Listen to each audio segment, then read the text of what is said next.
Goedenavond, dit is het nieuws in Zeeland op zondag 21 augustus.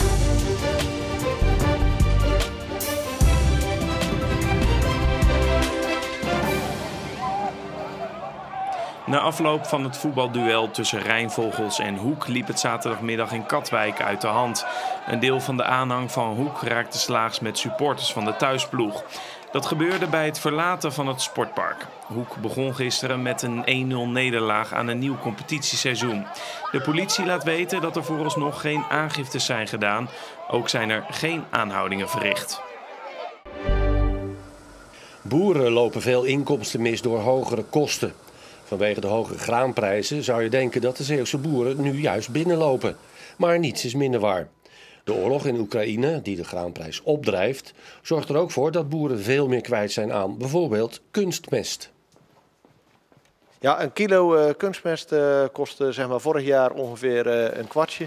En ik denk tegen de huidige marktprijs zitten we al richting de 80 cent. Dan heb je het al gauw over een €500 per hectare aan extra kosten. Maar ook andere dingen, de machines, de brandstof. Dat maakt het allemaal dat het gewoon een stuk duurder wordt. En dan is het natuurlijk goed dat de prijs op dit moment wel wat hoger is. Maar eigenlijk zijn we die prijsstijging al voor een groot deel kwijt aan de extra kosten die we op dit moment hebben gemaakt.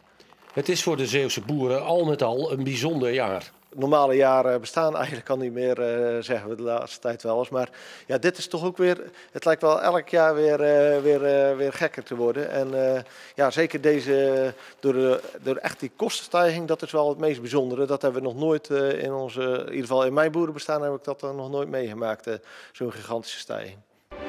Zo ziet afzien eruit. Op de Highland Games in Baarland vandaag de gewoonste zaak van de wereld. Boomstamwerpen, steen gooien en grote banden verplaatsen.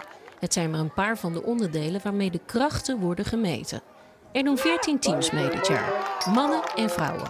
Natuurlijk in Schotse rok. Hoorde ik jouw teamgenoten nou net vragen of je iets onder je kilt aan had? Dat vragen ze altijd, hè? Ja, maar ik ga niet zeggen wat ik moet zeggen. Lekker! Alle deelnemers geven alles wat ze in zich hebben en het publiek kijkt vol bewondering toe.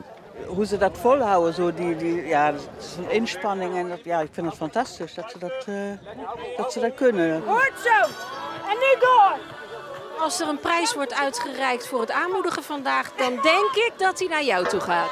Ik geloof ook inderdaad al bezig met mijn stem te verliezen ervan, ja, klopt. Je moet de meiden er doorheen schreeuwen. De organisatie heeft na het noodlottige ongeluk tijdens de Highland Games in Gelderop extra veiligheidsmaatregelen genomen. Want deze dag moet vooral gaan om plezier en teamspirit. En dat is vandaag zeker gelukt. Heel veel mensen, heel veel publiek, goede sfeer. Het is echt geweldig. En mooi weer, dus het kan niet beter eigenlijk. Vandaag speelt ze nog een wedstrijd bij haar Middelburgse Jeu de Boel club. Maar over een week of 7 schittert ze op het EK Jeu de Boel. De 20-jarige Mirte Adriaanse uit Vlissingen is een van de 4 dames van de Nederlandse selectie in de categorie 19 tot en met 23 jaar. Ja, toffe ervaring. Het is niet iets wat je zomaar meemaakt. Het is mijn eerste keer, dus heel spannend. Ze kwam in aanraking met de sport door haar vader. Die speelt al een paar jaar, toen ben ik een paar keer mee geweest. En toen vond ik het toch best wel leuk. Toen is het toch best wel serieus uitgepakt. Langzaamaan is ze erin gerold. En ze is steeds serieuzer op gaan pakken. En als ouder ben je daar gewoon heel trots op. Mooi hè? Lekker meid. Sinds ze de smaak te pakken heeft, staat ze 3 keer in de week op de baan. Het EK speelt ze begin oktober in Mallorca. We vliegen 4 oktober heen. Dan 6 oktober beginnen we. En dan speel je in drietallen. En dan zou het zomaar kunnen dat jullie als dames met goud naar huis gaan. Dat hoop ik wel. Dat is wel de bedoeling. Oud-commando en bevrijder van Vlissingen Arthur Robinson is in zijn woonplaats Weymouth in Engeland overleden.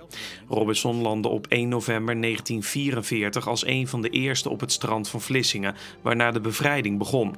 Vanuit Vlissingen vocht hij door tot aan Domburg.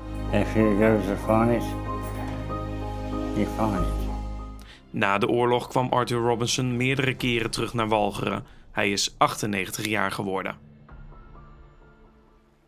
Straks Omroep Zeeland Sport en Stefan Huipjes vertelt wat er allemaal in zit.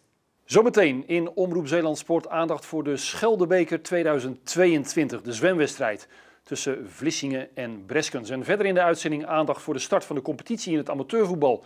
Voor Hoek in Katwijk tegen Rijnvogels. wedstrijd kende een tumultueus slot.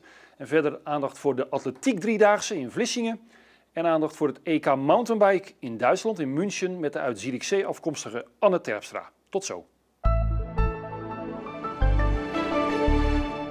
We hadden vandaag mooi weer met een afwisseling van zon en ook stapelwolken en het bleef droog. En dus was het uitstekend weer voor activiteiten buitenshuis. De middagtemperaturen kwamen te liggen tussen 22 en 24 graden bij een matige wind rond kracht 3 uit een westelijke richting. Vanavond is het ook vrij zonnig en vannacht hebben we enkele opklaringen met een zwakke noordoostenwind. Het kwik daalt daarbij naar 12 tot 15 graden. En morgen wordt het opnieuw vrij zonnig en zomers met maximumtemperaturen rond 25 graden. De wind draait overdag vanuit het oosten naar het zuidwesten. En in de loop van de avond kunnen we dan enkele buien verwachten met misschien ook wel een kans op een klap onweer. Ook dinsdag zijn er nog een aantal buien in de ochtend. En dan wordt het weer vrij zonnig en warm met 25 graden. De dagen daarna stijgen de temperaturen door naar 28 tot 30 graden. En tot zover Zeeland nu voor deze zondag. Meer nieuws ziet u in onze app en ook op omroepzeeland.nl. Ik wens u nog een hele fijne zondagavond.